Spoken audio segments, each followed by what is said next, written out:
All right, so you figured out you had a cartridge valve. You decided you need the cartridge valve rebuild kit, and that's gonna look like this. It'll be 3 O-rings and a face seal. So this is, I'm gonna go over what I think is the best way to go about rebuilding these cartridge valves. So first thing you'll wanna do, of course, make sure it's not cocked or anything. First thing you want to do most likely is go ahead and pull the pump handle off. There's a few things you could do at this point, but I would go ahead and pull the pump handle off. So turn it, loosen that little Allen head right there. This is something that may or may not, the set screw may or may not be in there on your PGP. Sometimes people take them out so that they can pull the pump handle off easier. I always leave my set screws in there because it just, gun feels more solid that way. Anyway, the first thing you do is pull the pump handle off.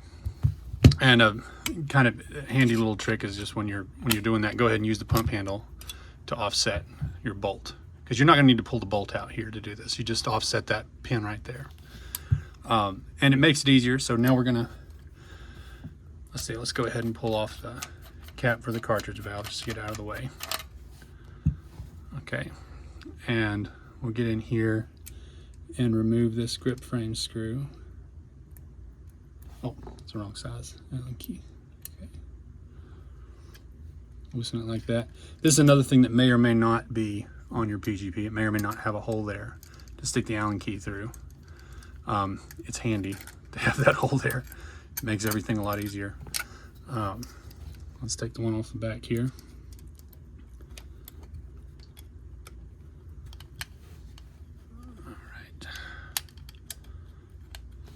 And there's several videos on YouTube on how to do this and stuff, but since this one is going to be put on my little website, I figured I might as well record my own. So, all right, so far we've taken off the grip frame. Mind your safety spring right there. That's another thing that I'm hoping to offer later. See, mine fell down there.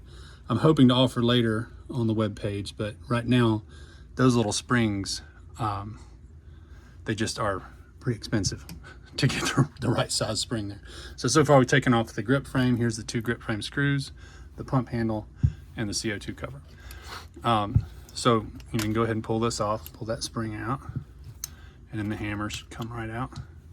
Now, some people, they'll take a mallet or hit it against the desk or something.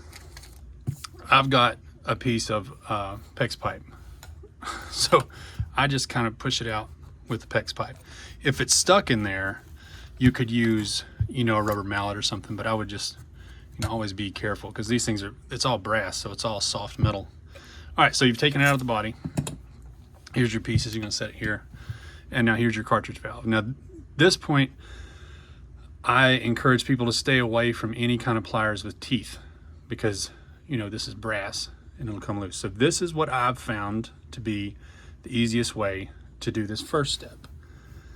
I put the grip frame screw back in. All right, and find which Allen key you have that will just fit in there. It's not too big, and it's just one size low enough that'll fit in there. Take you a flat side, just an adjustable wrench, and put it on here, where all it's going to do is catch that screw. Because like I said, I try to avoid anything that will scar the valve, because I just don't like seeing it. I mean, you could have scars and stuff on it right here and it really wouldn't matter. I just don't like seeing it. So take your Allen wrench and stick it right in there, and don't be, you shouldn't have to crank too hard on it. As long as your adjustable wrench catches right there and you've got an Allen wrench here. Some folks like to wrap it in tape and use channel locks and stuff. Like I said, I don't like to scratch it. So this should, there we go. So that turns it loose. I guess if it was really seized up on there, you'd run the chance of maybe bending your frame screw. I've never come across one that was that stiff. So here's your first O-ring that you're going to take off, and we'll be replacing that. Now, this part is a little bit different. There's no place to stick your Allen key. I do use tape, but I still don't use channel locks or anything with teeth on it, because it's too easy to mess up those threads. So I'm gonna show you what I do. And of course, it all depends on who you talk to. the first thing you want to do is try it with your fingers. See if you can turn it off. I can't with this one. But here's what I do. I've got a tiny little hose clamp. Once you wrap this in tape, I put the hose clamp over the threads. And some folks might say that that's the more dangerous way to do it. You can grab these areas here with channel locks, and someone may have in the past already, but this is the way that I think it works really well this way. It's never scarred up the threads.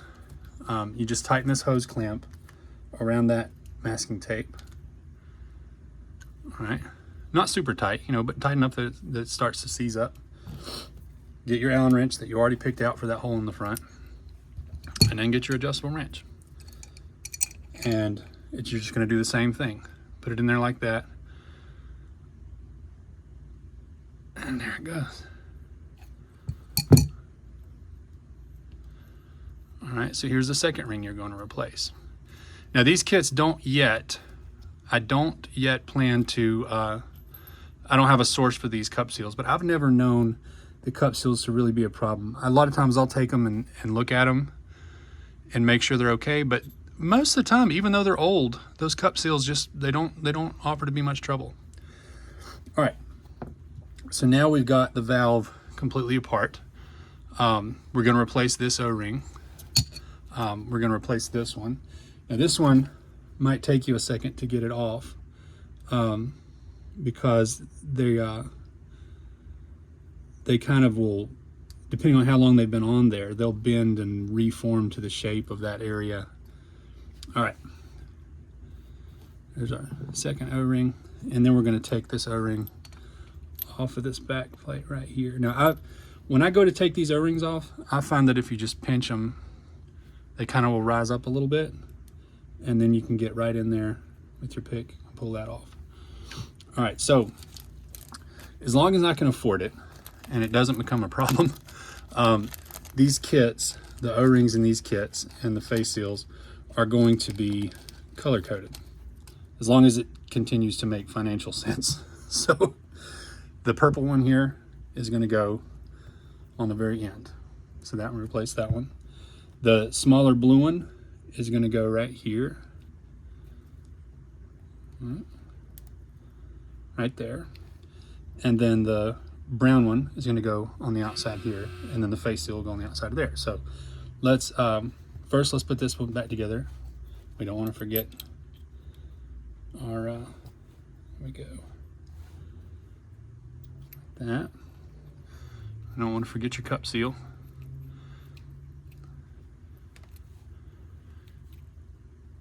And the good thing about these is you should feel, like when let's take our Allen key, put it back in here.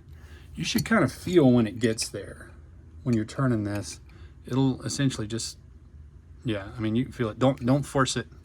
These things all have, these O-rings all seal themselves, so don't feel like you need to crank down on it. It's going to get the job done. So see, we look at the tape. Right, and that hose clamp didn't get through the tape anywhere. So let's pull that off. All right, now there's the old face seal. We're going to pull that out and see how it's just sort of coming apart. It's just sort of crumbling. That's what happens to these old face seals, is they're not really even rubber anymore. There we go. And kind of clean it up a little bit on the inside. Make sure you don't have anything left in there. This isn't going to be that big of an issue, because that's of course going to be kind of, the face seal will be kind of formed to whatever's in there anyway. But try to clean it out as best you can. Sometimes if it looks really bad and it looks like the O-ring, it's not easy to tell if you got all the O-ring out or not, or all the face seal. What I'll do is I'll take a little wire brush and kind of clean that out, but I think this will be fine. It's kind of green, but that's expected because it's brass. All right, and you'll set your face seal right on top here. So if this were, of course this is the new face seal. The only thing we haven't replaced yet is the brown one. If this were a component valve, it takes a second to work that face seal down in there, but this isn't a component valve.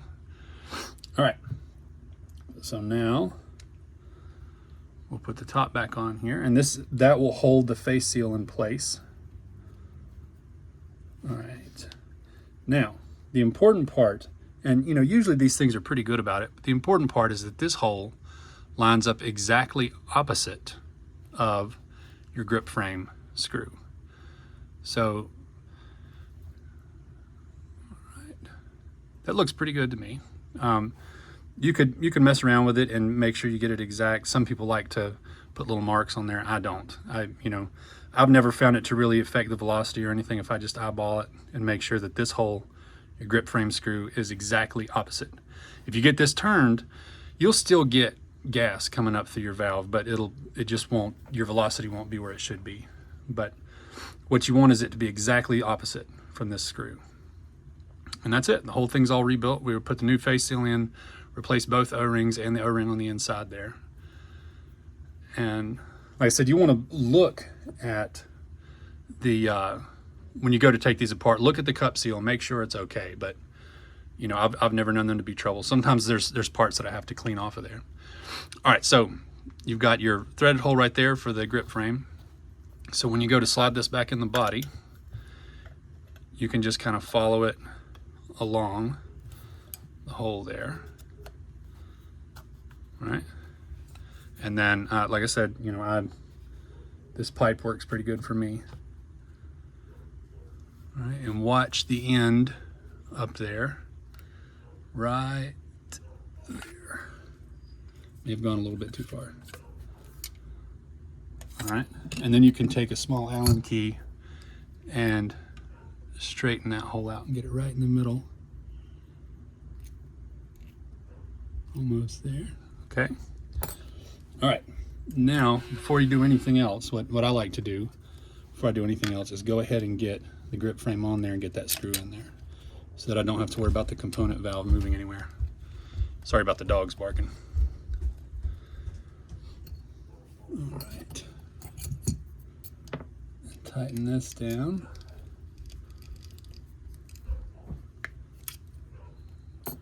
All right. And now we'll go ahead and slide the hammer in there and pull the trigger so it drops.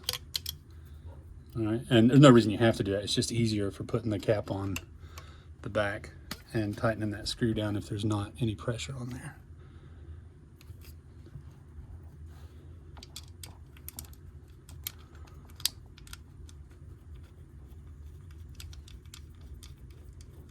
All right.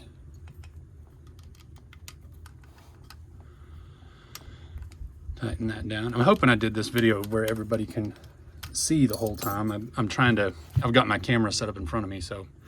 All right, so now the only thing left to do, other than put the cap on the front, is to replace the pump. So we'll go ahead and pop the pump back down into place. Slide this down. Like that, and tighten up the set screw on the pump on the back of the bolt. All right, now let me grab a CO2 canister here, drop a canister in here, put the cap on.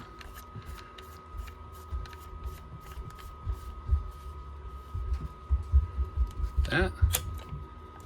I think I'll run that cap down a little bit farther. Yeah. And then squeeze the trigger so it breaks the cap. Right?